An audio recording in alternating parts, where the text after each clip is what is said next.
నిన్న మనకి మాంచెస్టర్ టెస్ట్లో డే 2 మొత్తం కూడా ఇంగ్లాండ్ డామినేట్ చేసింది కదా. ఎందుకంటే వాళ్ళు ఏకంగా 225 రన్స్ కొట్టారు, 2 వికెట్స్ మాత్రమే కోల్పోయి.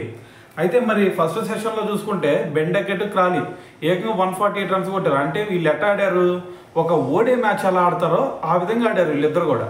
అయితే మరి ఇటువైపు బెన్ డకెట్ చూసుకుంటే 94 రన్స్ కొట్టాడు కేవలం 100 బాల్స్లోనే. మరి ఇటువైపు జాక్ క్రాలీ చూసుకుంటే అతను కూడా 84 రన్స్ కొట్టాడు. అంటే వీళ్ళు ఒక ఓడే ఫార్మాట్ ఆడినట్టు ఆడారు. అంటే లిటరల్గా చెప్పాలంటే నిన్న బ్యాచ్ బాల్ క్రికెట్ ఆడారు అనమాట వీళ్ళు. అయితే మరి దీని తర్వాత మన వాళ్ళ బౌలింగ్ వైఫల్యం గురించి రిక్కీ పాంటింగ్ కూడా అదే చెప్తున్నాడు.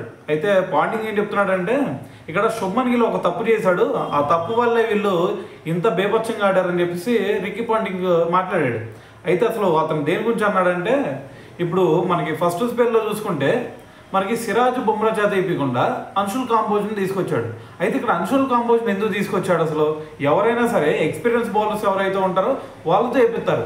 కానీ ఇక్కడ శుభ్మన్ గిల్ ఈ తప్పు చేయడం వల్లే మరి వాళ్ళకి కొంచెం బెనిఫిట్ అయింది. దాని తర్వాత బెన్ డకెట్ ఫస్ట్ 5 4లు, దాని తర్వాత ఒక 6 కొట్టాడు కదా. సో మరి మొత్తం కూడా చూసుకుంటే మరి స్క్వేర్ లెగ్ మీదగానే వచ్చినాయి. సో మరి ఇక్కడ ప్లాన్ ప్రకారం వీళ్ళు ఒక పెద్ద తప్పిదం చేశారు. దాని తర్వాత బుమ్రా చూసుకుంటే అతను కూడా ఒక ప్లాన్ ప్రకారం బౌలింగ్ చేయకుండా సో మరి అడ్డదిడ్డంగా బౌలింగ్ చేయడం వల్లే మరి నిన్న వాళ్ళు ఆ రేంజ్లో కొట్టారని చెప్పేసి రిక్కీ పాంటింగ్ కూడా మాట్లాడాడు అనమాట.